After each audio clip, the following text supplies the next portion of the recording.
Hey everyone, and welcome to Almost Cancelled. I am Peter, that is Connor, and we are going to talk about Fargo Season 4, Episode 1. It's called Welcome to the Alternate Economy. So, full spoilers for Episode 1. The first two episodes did actually go out together. We're just reviewing the first one here. We haven't watched Episode 2. This is just for Episode 1. I'll make that very clear right now. Mainly because we didn't actually know that we're putting out the first two. But we'll get to Episode 2, assuming we're continuing, which we'll find out, I suppose, a little bit later. But yeah, we were interested in a whole new concept. As with Fargo previous seasons, it's an anthology show, which is all kind of set in the same world, but each season's a different time period, different characters. There's very little connective tissue, little things. Season 1 and 2 probably had the most connective tissue, but it wasn't like a ton. And it's been kind of a shared character and setting. Yeah, it's just been kind of less so ever since then. And this is a set in Kansas City this time, and it opens with a very extensive intro. In fact, I actually checked the time because I was curious when the title came up saying Fargo and the theme music hit. It was almost 24 minutes into the episode. Yeah, it's quite the prologue. Yeah, we're introduced to our main character for the season. Oh, well, I say the main character, one of the main characters.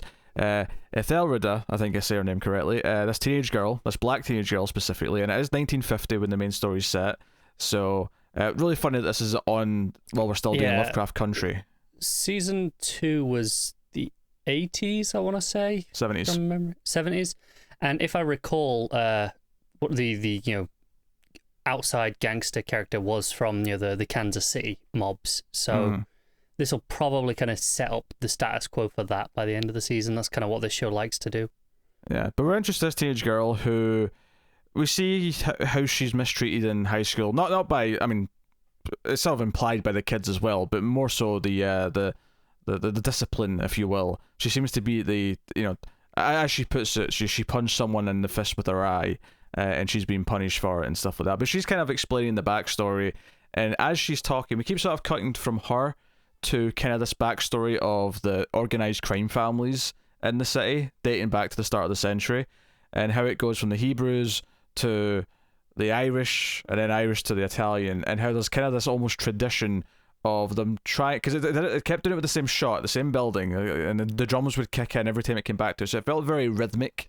Every time it went back to this, the next wave of this sort of scene, this setup, and you'd have these characters, have a handshake, typically with spit, although later with blood, and then they would do this thing where each of the leaders of the two, mobs would exchange their firstborns, or their current kids in some cases, as a sort of sign of like keeping the peace. Like, they'll raise each other's son. It's hostages. It's very old, like old warfare, like middle age warfare thing to do.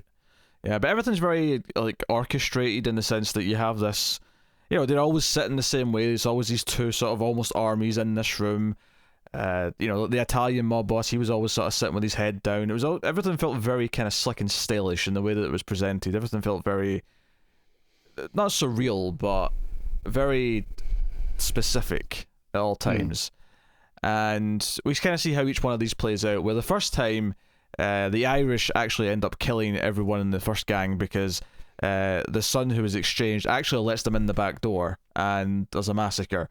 And then later you're thinking, okay, so the Irish pulled this trick, so then in come the Italians, and the Italians, they swap the sons, and the Italians are a little bit smarter. But what happens this time is that the son who was swapped the first time actually gets swapped again. The Irish son who helped him the first time by letting the Irish in the back door at the previous place, he actually betrays his family and sides with the Italians, and him and the kid from the other side who was swapped to the Irish. This is getting confusing. But regardless, the Italians are then in power, so again it's swapped over to the new group.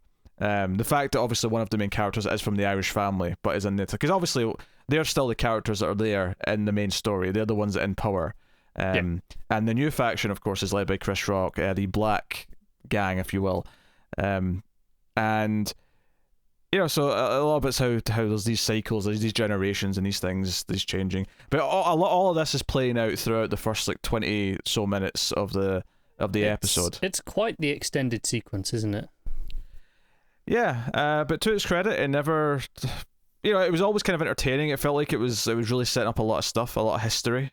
Yeah, I think I did feel the exposition of it a bit. I think that's kind of inevitable when you're doing this style of just the presentation of here's all the backstory in kind of one section at the start.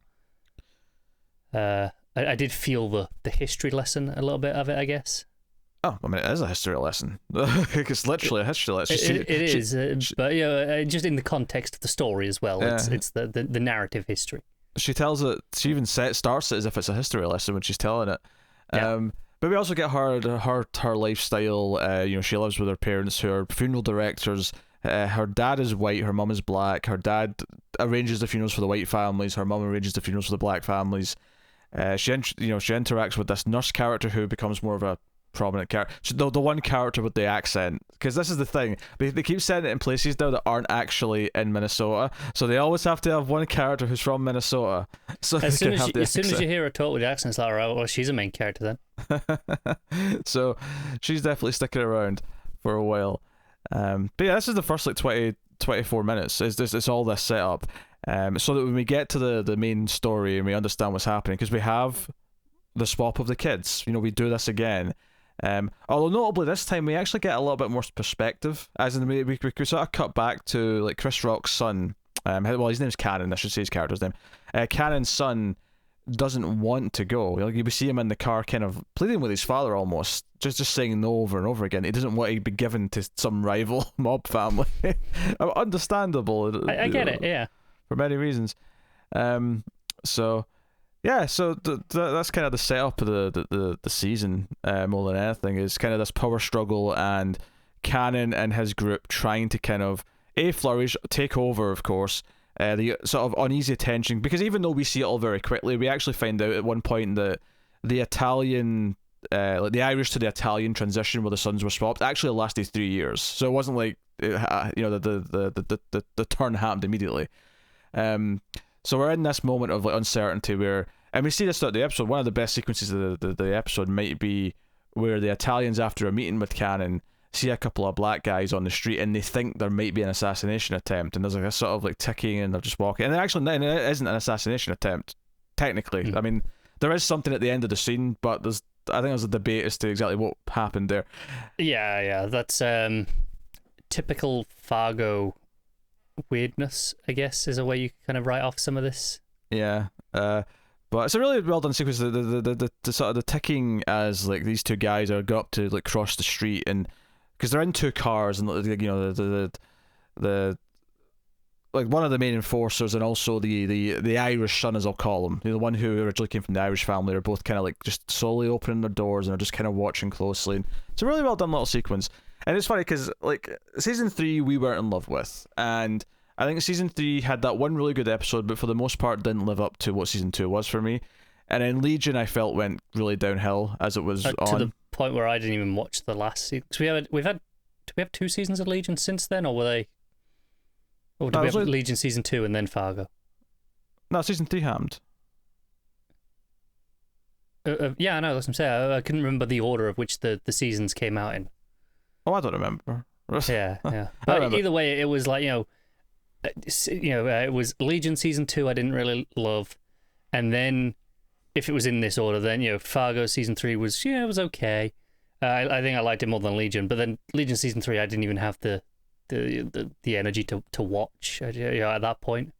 I started season 3 of Legion and I just kind of opted out of it after. I just didn't found myself not wanting to spend time to watch it.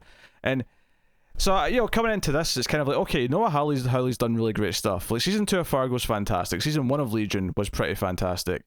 So, I think I appreciated that this felt a bit more dialed back. It wasn't actually that weird. It had some style to it. It had some of the split screen stuff occasionally. It had like a tone to it, but it wasn't his weirdest stuff. In fact, the only time I felt like really was the fart. Yeah. That annoyed me. That did me as well. I was like, really? That's the level we're at here? And especially as it was like, before that it was a really good scene, and after that there was some really good moments in that scene as well. Yeah. And it kind of really just lowered the tone of the whole episode. And if you haven't watched the episode yet, you're just listening to the spoilers because you want to hear what's going on, but maybe considering if you want to watch it or not. this fart that we're talking about happens at the end of the scene that I was just talking about with the two men and the assassination. They think might happen. All this tension is going, and then you think he's having a heart attack, but then it kind of ends with him just farting really loudly. Yes. Then immediately after that, he's seemingly shot in the neck. Yeah, I thought it was I didn't think it was a real gunshot at first. I thought it was because there's two kids playing with toy guns, and I thought maybe it was a BB hit in the neck that was just it hit enough to make him bleed, but it wasn't a proper gunshot. I agree. I think that was very intentionally what it was supposed to look like. And there's kind of a dawn of new stuff here, and I was because later on the sort of the main Italian son, played by Jason Schwartzman, he says, when his father was shot, he didn't hear a shot. He didn't hear a gunshot. It was weird, and maybe I'm reading into this too much, but I'm wondering if this is the dawn of the suppressor, because there's a whole plot in this episode where we see Chris Rock go to the bank and he's trying to basically get the credit card off the ground. And I don't know how accurate timeline wise this is to the dawn of the credit card, or where it came from. I have no idea. I'm pretty sure. One, suppressors were already a thing by this point. Pretty sure they were pretty widely used in at least the Second World War, if not the First. And also, they don't really make it that quiet. That's just a movie thing. I guess Fargo is one of those things that could probably get away with. I know in real life suppressors don't actually make it silent, but in the logic of a movie and TV show, usually they still pretend they do. But yeah. It's one of my pet peeves. Something like that. I mean, if it isn't, if that's not what it is, so what, did someone slingshot him with something really? It was a really good slingshot. Yeah, I don't know exactly what it was, but it definitely had the impression that it wasn't all as it seemed. Yeah. Well, the doctor didn't say anything because I was thinking maybe it could have been a dart or something like that, but they would have mentioned that because the doctor when they took it out would have been like, "Hey, this wasn't a bullet. It was a pretty intense dart as well, right?"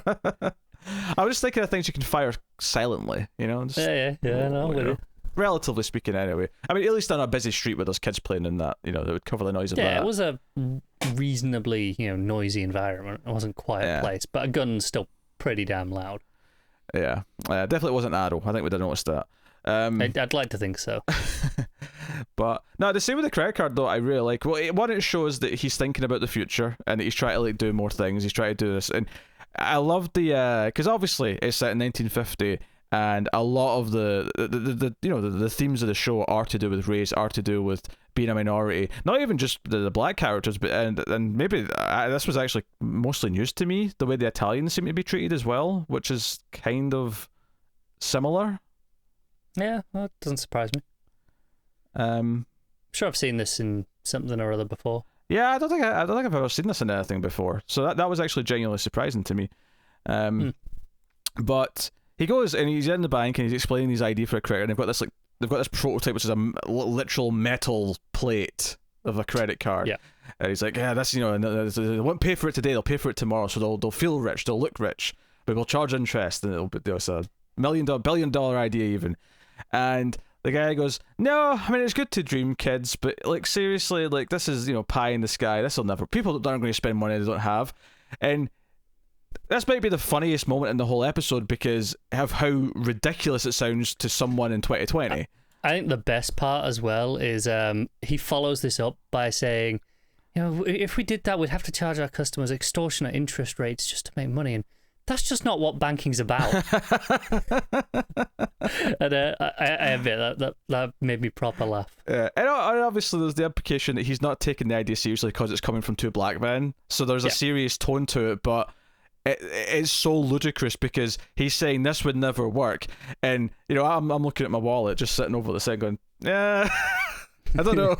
I don't know. Something tells me this may catch on. That is something though that tone, not specifically this laughing at the future technology, but that tone of something being presented seriously, but also us watching and going, this is ludicrous, is something that Fargo is kind of good at. That's kind of its thing, right? Yeah. It's so strange this being on as Lovecraft Country still running, because they're set in a very similar time period. There's only a few years between them.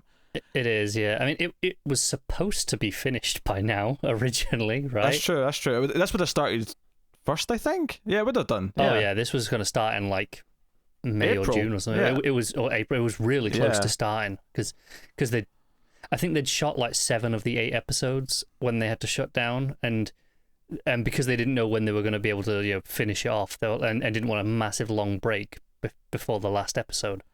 They shot 8 of 10, not 7 of 8. Oh, 8 of 10. Okay, fair enough.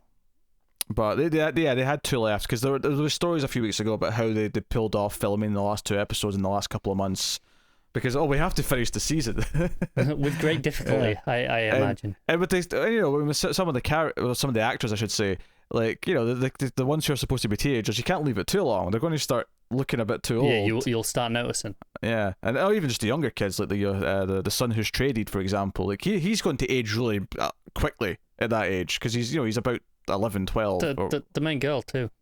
Yeah. Right. Yeah, well, that's what I meant by teenager. She's like 16. Yeah. But I mean, she's still on the lower end of teenagers, right? I don't know, 16's kind of through puberty at that point. Okay, let me rephrase that. On the lower end of teenagers actually used to portray teenagers on TV. Okay, as sure, opposed yes. to just, Yes, but she's already been through her growth spurt, whereas the other kid, who's about 11, 12, is about to change radically. Yeah. Very quickly. To the point where it's probably a few months later and he's going to look like he's 20. Like that's, I mean, I'm exaggerating, but that's kind of like go back, watch season 2 of Stranger Things, then watch season 3 of Stranger Things, and tell me there's not a big leap. There is, absolutely. And kid ages at that point. So they had to get it done, and I think there was a lot of difficulty because this show has a lot of extras. There's so many shots in this first episode of like the 2 gangs like facing each other and like big standoffs, and I really hope we don't feel it when we get to the last couple. Because I mean, if we do, I'll understand, right? But I hope we don't feel like suddenly there's less people, it's less busy, it's reduced. I hope they manage to do it safely, of course, and to have it, still on par with the rest of the show. Well, luckily the oldest actor on the show got killed off in this first episode, so they didn't have to bring him back. That does help. Yeah, so the oldest person they've got around, maybe even is like Chris Rock, who's I think like in his 50s. Yeah, so he's not that old, obviously. Yeah, he's not ancient. I'm just saying, I think he at once the Italian boss is, he eventually dies in hospital, because we see a scene where they take him to a hospital, like a private hospital, and the doctor just turns him away, and like his son's like wanting to kill him right there and then, but there's enough security guards, the police are on their way, but they turn him away. It's like, this hospital's not for your kind. So it's a really interesting examination of 2 groups who are both marginalized, fighting for dominance in this world that's controlled by neither of them. And I feel like there's going to be a lot of good satire in here. It's already kind of poking at some things, and the fact that our main character is this innocent girl who is not part of this lifestyle, who's not a part of any kind of organization. The only connection to what's going on is the fact that we see her parents meeting with Cannon at one point, and we find out later that they've got some money issues, so maybe they're helping out his mob with something. Like, we don't know what yet. Maybe body disposal, I'd imagine, since their funeral, Tom. Quite possibly. Maybe they should have, or more likely, this is just a way of paying off some of that credit card debt. Are they using a credit card? We don't know I'm that. assuming so at this point. It wouldn't surprise me, if he set them up with a credit card. I mean, maybe. I don't think there's anything to point to that yet, but I mean, that the elements are there if they do go down that path. Notably, the nurse, who is kind of weird and very just talks, just starts talking about everything to her early in the episode. We see her in the hospital later when the old Italian guy's there, and she ends up sort of befriending his son a little bit, and she's kind of weird in the scene. She's very forthcoming, a little bit mysterious, I guess. Her big scene though is when she actually comes in and kills the old man. Like she injects the IV with something, and steals his ring as well, notably. Yeah, and she can speak quite a few languages, at least passably. Italian, French, I think, and Spanish was the other one. And I think Dutch as well. She mentioned some Dutch. But we see her actually arrive home. She lives across the street from the funeral home. And notably, at the end of the episode, when the girl goes in, and because I keep forgetting her name because it's a weird name, Ethelreader. Actually, you know what? I'm just gonna call it Ethel. Ethel must be short for this name. This makes sense. It must be. Yeah. Yes, Ethel. So just solved it. So she's in the house, and the last shot of the episode is the camera like it goes across the street, and there's notably like someone standing. There's like a man standing in the street, just right in the middle of it, just really weirdly standing in the middle of the street. And the camera keeps going over, and we'll end up in the window of presumably the apartment where the nurse lives. And she's standing there, like, and we can't hear her because we're on the other side of the glass and the music's playing or whatever. But she's saying something to no one, just speaking to the window. Seeming that's what it looks like anyway. Maybe there's more context here that we'll get, but yeah, maybe there's someone else hidden in there that we can't see yet. But it almost looks like she's like standing there doing like an incantation or something like that. She just looks, I don't know. Is she watching like the funeral home? Is she watching them across the street, or is she? Well, this show has already played with aliens. Why not play with witchcraft? Oh, I loved that alien stuff in season 2. Oh, it was so good. That was really good. Season 3 was missing UFOs. It really was. Do you know what? That's like a big thing here is this episode's pretty good, and I quite like it. But I'm kind of, even now after a pretty solid episode, I'm feeling cautious. I'm not like, oh yeah, this is great. Let's get into it. I'm feeling like, how's it gonna let me down? Because if this had come after season 2, I'd be like so much more excited about everything, I think. But right, I can't help myself. There's this caution that Hawley has kind of ingrained into me over the last 3 years or whatever it's been. That even though I like this episode and it's good, I'm there kind of going, how's it gonna go wrong? You're just super negative. Let's just be honest. No, I am, but I think that is it's 2 and a third season I didn't watch in a row of that quality where I'm like, this is the expectation that has been set now. Yeah, to try and actually give some optimism here, because Connor likes to drag everything down he watches with how is it going to ruin everything by episode 3. Well, no, but this is the thing. I don't necessarily think it will. I've got a fear of it now. That's put in my brain. Yeah, well, I mean, the episode is pretty good. I do feel I feel the length a little bit. There's maybe a little bit of trimming that it could have. But I will say this: I like the characters more than season 3's characters already. Because that was my problem right from the start of season 3. I did not like Hugh McGregor's characters in season 3 that much. I wasn't super into them, and I never really was super into the villain of season 3 either. So, I like the villain quite a bit. I thought it was fun. So I and especially compared to the previous season's characters, I really wasn't as in love with them. Here I see more potential. It does have some of those stylistic things that I like as well. I appreciated that when the attack happens, when the Irish are killing the Hebrews at the start, when they came in, it's like a top-down shot and you see them all on the line shooting. I appreciated that you actually see one of them get shot. Not many of them, because they've surprised them, so they've got the advantage, but one of them does get shot down. So there was just a nice little offbeat kind of sense of, I don't know, just the visual of them all on the line shooting. And I mean, none of them even react to the fact that one guy in the middle has been shot. They just kind of keep firing away. Yeah. I don't know. I like just stylistic things like that. I thought were good. The plot's a weird one because, like, I'm into the power struggle. I was into the tension of, okay, is this when someone strikes first? And I didn't necessarily think it would be because it's the first episode. We have to build to that. But you get the impression that now the sons of the Italian boss are going to be like, we think this was them. So either they're going to retaliate, or if cooler heads prevail, at the very least they're going to start trying to figure out who it was or what happened and investigate it. Yeah.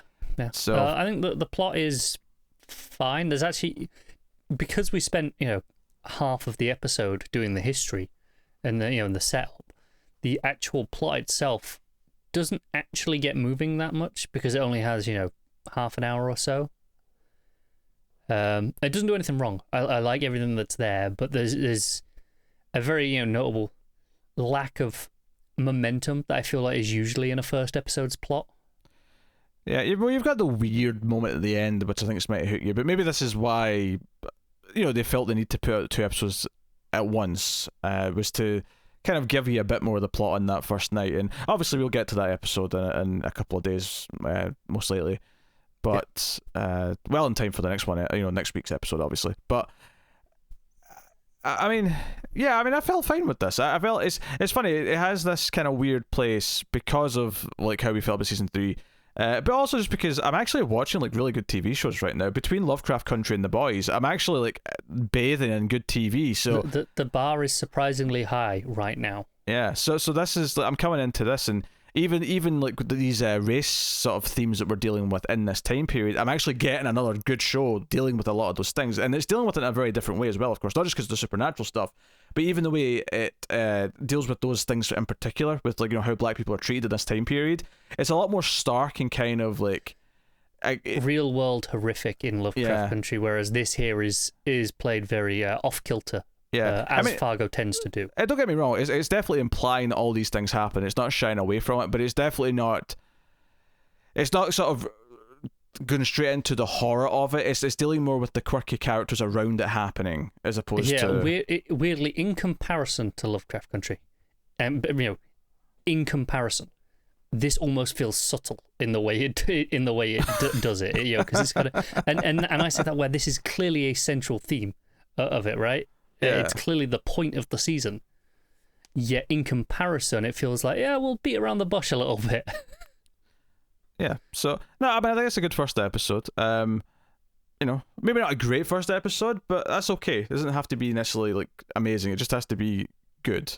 And honestly, that opening 20 or so minutes, I do think was probably the best part of the episode. In terms of like overall style, in terms of overall momentum, I actually really liked that opening section.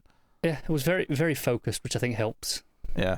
I think maybe actually one of the things that hurt it is that I really like Ethel's character, and after that opening she does kind of disappear for a while. We have like one scene with her at the dinner table when she's asking about, who were those men who I saw here when you told me to go to my room, and her mother gets very upset. Chloe doesn't want to admit that she's got money issues and that they're maybe turning to less than savory people to help with their issues. But I think she's so likable in that first section. The way she talks about stuff, the way she proves herself to be very capable. And she talks about how she's almost like treated badly.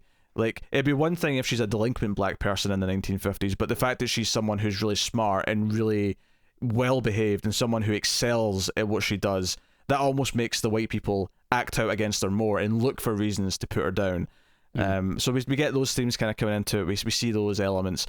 But she's so likable. I kind of felt her absence, because we go a long time in the episode. After that opening 20 minutes, we go maybe like another 20 before we see her again, and I felt it, because when it cut back to her, I was like, I thought we were going to see her again this episode. I think it probably wouldn't have been as much of a problem if we hadn't spent that entire first section through her narration, her perspective, because it felt like, okay, no, this is what it is, and then we just lost it. You kind of felt the absence. If it had been like more typical TV of, we had 3 or 4 scenes of her sprinkled throughout the episode in the same time period, maybe in that first 25 minutes, whatever it was, you probably wouldn't have felt it drop off as much, because it would have felt more even.